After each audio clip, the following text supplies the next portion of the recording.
So if chapters 27 and 28 talked about kind of the emerging conflicts and crisis of the 60s and 70s between all these different groups, these different ideas about how the U.S. should move forward, what the U.S. stood for, and who should be included in kind of the American dream and the American promise. What you see in chapter 29 is literally how it's titled, The Triumph of the Right, or sometimes it's called The Rise of Conservatism. And you kind of start to see this, particularly with Ronald Reagan. So there's a level of frustration under Carter's administration in the late 70s, driven by economic concerns, driven by Middle Eastern concerns. And it's into this that Ronald Reagan becomes president. And Ronald Reagan is very good at appealing to people. He's very good on television. This picture at the top of chapter 29 is part of the media that basically calls him the master of the photo op, right? So he was always really good at staging himself. He was a Hollywood actor, so this is part of why he's really good at that. And so he begins to approach this kind of idea of a new conservative party, right? That it's a little different than kind of the Barry Goldwater conservatism. And it becomes this very powerful wing. And it's this kind of level of the conservative movement that still shapes our Republican Party today. And so you have Christian conservatives, you have economic conservatives that kind of join together into this new political party, right? And what you'll see is, again, not only kind of a reiteration of kind of that theme between Goldwater and Johnson, between big government and small government, as you'll see with kind of the first inaugural address of Ronald Reagan. But you'll see him kind of talking about, that government is the problem, right? That they've created these taxes and it's the tax system that's slowing down our economy. That the government is spending too much money, that the country should be bound by a balanced budget, that we have to act today. The economic ills we suffer have come upon us over decades, that we have the capacity to do this. So think about this message in contrast to Jimmy Carter, who was saying, we have this crisis of confidence. We have to figure out who we are. And here you've got Ronald Reagan say, we can fix these problems, right? In this present crisis, government is not the solution to our problem. Government is the problem.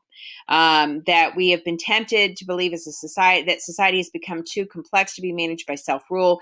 The government by an elite group is superior to a government for, by, and of the people. But if no one among us is capable of governing himself, then who among us has the capacity to govern someone else? All of us together, in and out of government, must bear the burden. Right. And so he talks about that our government, is responsible to the people, and therefore we need to clean up our government. We need to, unleash that creativity, right? That the government has taken that away from us. And that, that we will do what we have to do, right? And we will persevere, and we will come through, and we'll be a beacon of hope and freedom and economic prosperity once again. So he essentially kind of replaces this kind of sad message that you had with Jimmy Carter, which is the crisis of confidence, oh my goodness, what is America going to become, to, I know what we can become, and the problem is we've depended too much on the government, right? And so we need to move away from that. And of course, part of, and I'll kind of show you, go back real quickly, part of his agenda. So this is that one picture, one of the images. This is the other one that references the Star Wars picture. So Ronald Reagan, for all that he talks about reducing the size of government, he's big on military spending. He's a huge Cold Warrior. And in fact, he kind of unwinds the process that you saw with Richard Nixon, reaching out to China, reaching out to the Soviet Union. He kind of winds that back, and he kind of says, forget these nuclear arms reduction treaties. We're going to go back to building nuclear weapons, and, we're going to develop this, strategic defense initiative where we put these satellites into space to shoot down nuclear missiles, and we're going to protect America from space. And so the Star Wars program, as it becomes called, actually ignites a great deal of pressure on the Soviet Union in order to try to keep up. And the Soviet Union was already dealing with its own kind of economic struggles in the 1980s. Cold War spending for both the United States and for the Soviet Union, while it had stimulated economic growth growth in the 50s.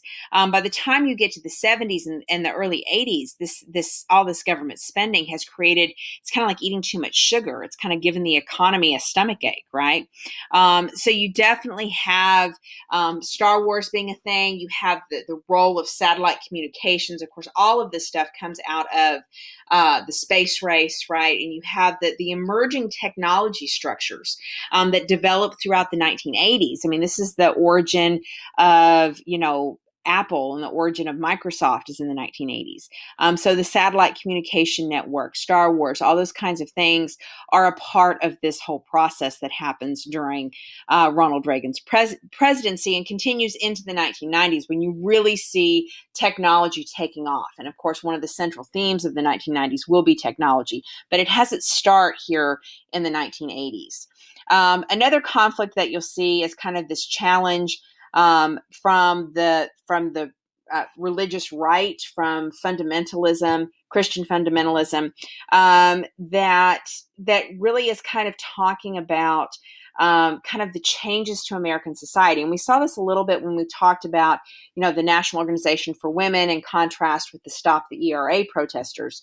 Now, in the 1970s, you have, being gay, being LGBTQ was not such a dramatic deal, right? And so the religious right gets very upset about this by the 1980s.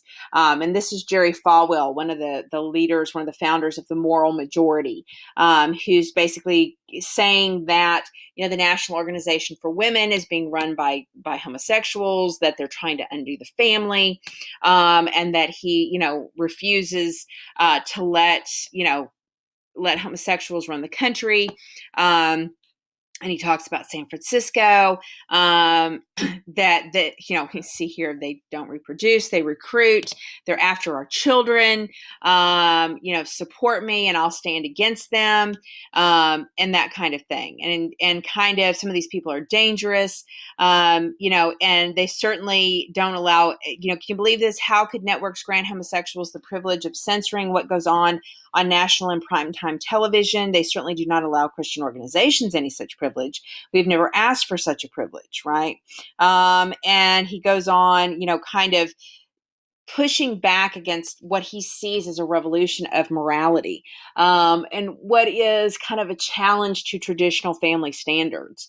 And, very interesting, kind of given that coming up into the 2020 election, Pete Buttigieg is, an openly gay potential Democratic primary candidate. And so it's kind of interesting to see how that moral majority begins to really push back against what they see are these kind of changes in society. Now, the 70s is a period of what we call the Me Too decade, right? Where people are experimenting. You'd have the sexual revolution, women gaining rights. And so LGBTQ coming out of the closet was a part of that process. And so here you have the far right, the more traditional, conforming standards coming back. And so part of this conservative backlash of the 1980s, that's led by Ronald Reagan, has to do with this kind of thing, right?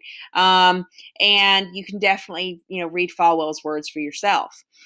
This has to do with statements of AIDS patients. Some of the videos that I shared in the 70s and 80s, Ed Puzzles, talk about the HIV/AIDS crisis. Takes a while before the Reagan administration even really acknowledges it. For the most part, they that's their problem, And so you have them kind of talking about the lack of information, the confusion, the misunderstanding, the trouble getting a good diagnosis, the trouble getting care.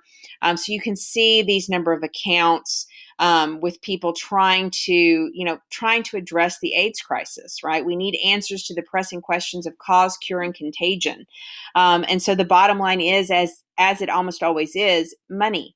But in order to make the money accomplish something, it has to be well spent. I have yet to see a comprehensive plan of attack emerge from the government.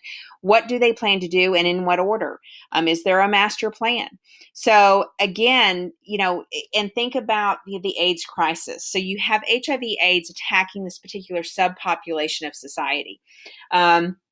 And of course, if you go to Jerry Falwell and you hear him talk, he would say, "Oh, well, that's what they get, right?" If you talk to Barbara Jordan, or if you talk to anyone who's sensitive to equality and opportunity, they would certainly say, well, we need to have the government step in. But then you've got people like Ronald Reagan and Barry Goldwater that say, no, too much government's the problem, right?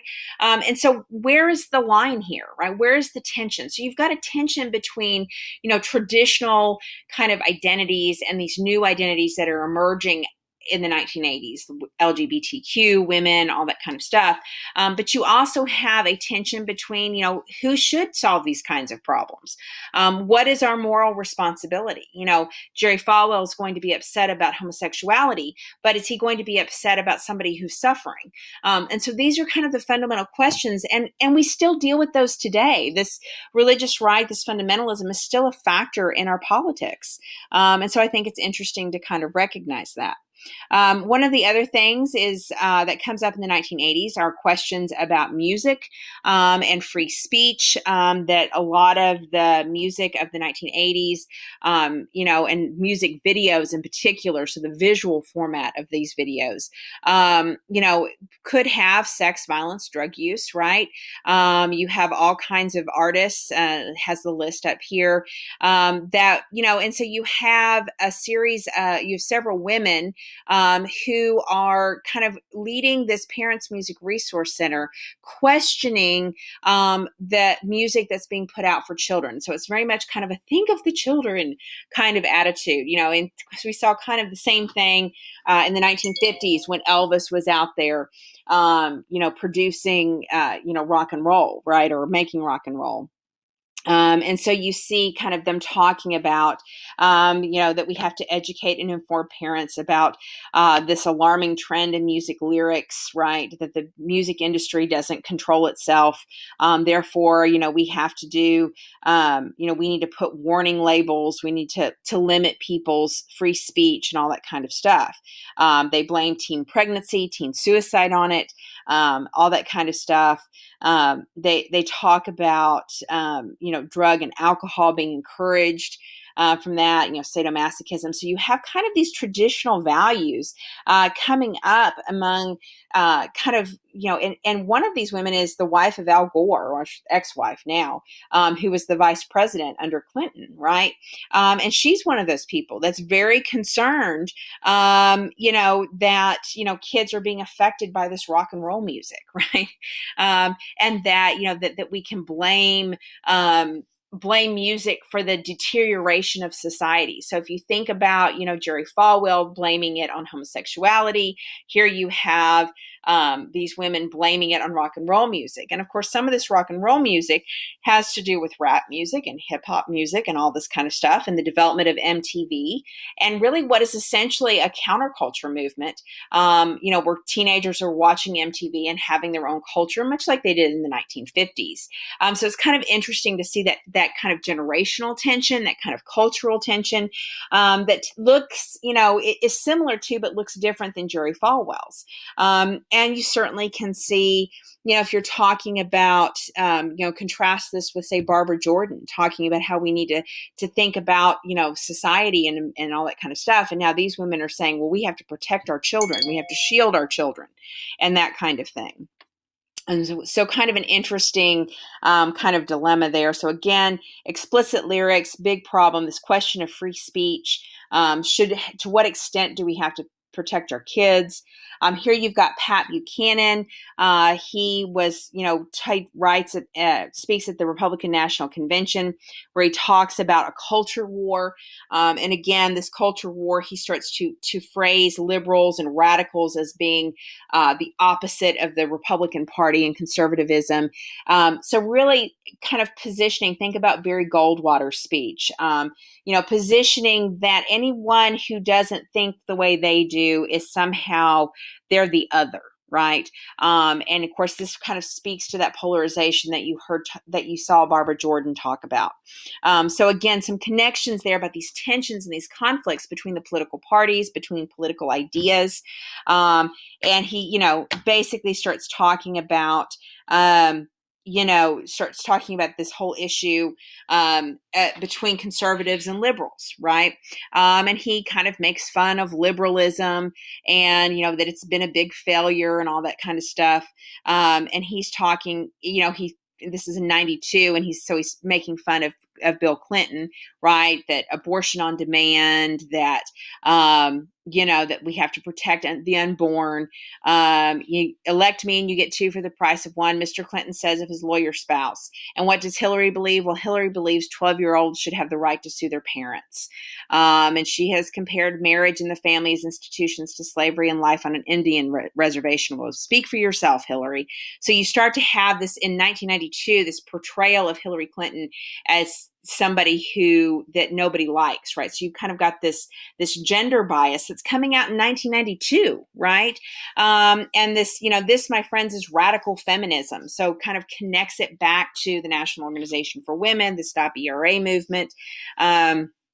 Homosexual rights, that comes in, discrimination against religious schools, women in combat units, and all that kind of stuff. And this isn't the America that we believe in. So if you're thinking about, who is America, what does America stand for?